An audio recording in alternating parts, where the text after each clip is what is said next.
Hello সবাইকে, আমার নতুন আরেকটা ভিডিওতে তোমাদের সবাইকে জানাই ওয়েলকাম। এখন তো সবারই হেয়ার ফলের সমস্যা, এর জন্য তোমাদের সাথে আজকে একটা বেস্ট হেয়ার অয়েলের রেমেডি শেয়ার করতে চলে এসেছি। চুল পড়া কমবে, চুল কিন্তু বাড়বে, তোমরা একবার ইউজ করে দেখতে পারো। তো এর জন্য আমাদের কিন্তু লাগছে অ্যালোভেরা, আমলকি, কারি পাতা, পেঁয়াজ, জবা ফুলের পাতা আর কালো জিরা, মেথি। আর সাথে কিন্তু লাগবে একটা ভালো কোকোনাট অয়েল।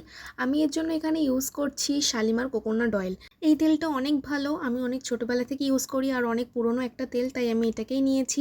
তোমরা চাইলে অন্য কোকোনাট অয়েলও নিতে পারো। একটা বাটির মধ্যে ফার্স্টে আমি কোকোনাট অয়েলটাকে ঢেলে নিয়েছি। এবারে আমি কেটে রাখা আমলকি, পেঁয়াজ, অ্যালোভেরা, জবা ফুলের পাতা, কারি পাতা, জবা ফুল আর এইদিকে মেথি আর কালো জিরাগুলো আমরা ভালো করে তেলে দিয়ে ফুটিয়ে নেব।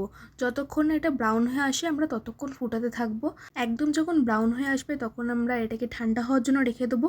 তেলটা ঠান্ডা হয়ে গেলে আমরা একটা সুতির কাপড়ে নিয়ে তেলটাকে ছেনে নেব। তারপরেই রেডি হয়ে যাবে আমাদের হেয়ার অয়েল। ভিডিওটা ভালো লাগলে অবশ্যই লাইক, কমেন্ট আর শেয়ার করে দিয়ে পাশে থাকবে। সাবস্ক্রাইব করতে ভুলবে না। তো চলো, দেখা হচ্ছে নেক্সট ভিডিওতে। টাটা।